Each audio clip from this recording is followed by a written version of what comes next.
Hello बच्चों, चलिए प्रश्न पढ़ते हैं। समुच्चय एन पर संबंध आर निम्नवत परिभाषित है।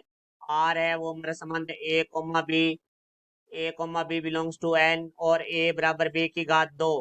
क्या निम्नलिखित कथन सत्य है? प्रत्येक ए बिलोंग्स टू एन के लिए ए जो क्रमिक युग्म है वो बिलोंग्स टू आर। प्रत्येक दशा में अपने उत्तर का औचित्य भी बताइए।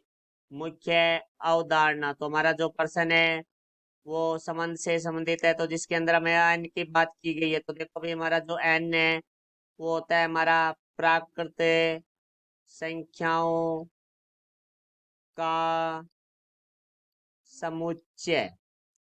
तो देखो, हमारी जो प्राकृत संख्याएं हैं वो एक से शुरू होती है, तो एन है वो हमारा 1, 2, 3, इस तरह से संख्याएं ये हमारी आगे बढ़ती जाती है। तो अब हम पर्सन के बारे में बात करते हैं। तो पर्सन में हमारा जो संबंध है वो दिया गया है समुच्चय में A, B एक कर्मित युग्म है और A, B बिलोंग्स टू हमारा n प्राकृत संख्याओं से है और A बराबर है B की घात 2। तो अब देखो, हमारे प्रश्न में पूछा गया प्रत्येक A बिलोंग्स टू n, अर्थात जो A का मान है वो n से लिया गया है के लिए बिलोंग्स A, कर्मित युग्म R है या नहीं। तो देखो A, है, तो यहाँ से हम बात करेंगे तो ये मान यहाँ हमारे इस संबंध में रखेंगे। तो देखो A बराबर हमारा आएगा 1 की घात 2। यह तभी संभव है जब A बराबर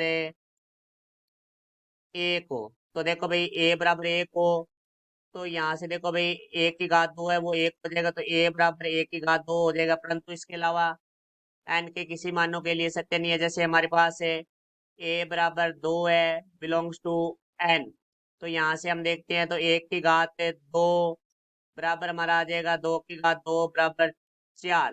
तो इसका अर्थ हुआ कि A बराबर नहीं है 1 की घात 2। तो यहाँ से ये हमारा सिद्ध होता है कि A, not belongs to R. तो जो A, है वो A बिलोंग्स टू n के लिए हमारा सत्य नहीं है। तो यहाँ हम लिखेंगे सत्य नहीं है। तो ये हमारे प्रश्न का उत्तर हुआ। आशा करता हूँ समझाया होगा। धन्यवाद।